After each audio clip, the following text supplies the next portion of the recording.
কারণে তাদেরকে অবশ্যই আদিবাসী হিসেবে স্বীকৃতি দিতে হবে। পাশাপাশি তারা বাঙালি স্বীকৃতি থাকবে এবং তাদের নৃতাত্ত্বিক বৈশিষ্ট্যের কারণে তারা যে আদিবাসী সেটি রাষ্ট্রকর্তৃক স্বীকৃতি দিতে হবে। সুতরাং যে কাজটি করেছে স্টুডেন্ট ফর সভারেন্টি নামক একটি উগ্রবাদী সংগঠন, সেই সংগঠন প্রগতিশীল ছাত্র সংগঠন বাংলাদেশ ছাত্র ইউনিয়ন, আমরা মনে করছি যে এই কাজটি খুবই ন্যাক্কারজনক।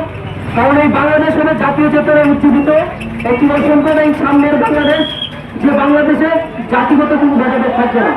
কিন্তু সেই জাতিগত ভেদাভেদের যে উন্মোচন তারা করেছে সেটি আসলে আমাদের জাতীয়তাবাদের সাথে যায় না, আমাদের বাঙালি জাতীয়তাবাদের সাথে যায় না। যদি আমরা বাঙালি হই অবশ্যই আমাদের বাঙালি জাতীয়তাবাদকে বিশ্বাস করতে হবে।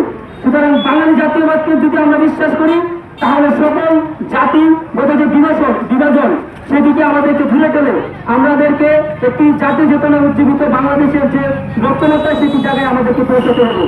সুতরাং আমি আজকে আর কথা বলাচ্ছি না।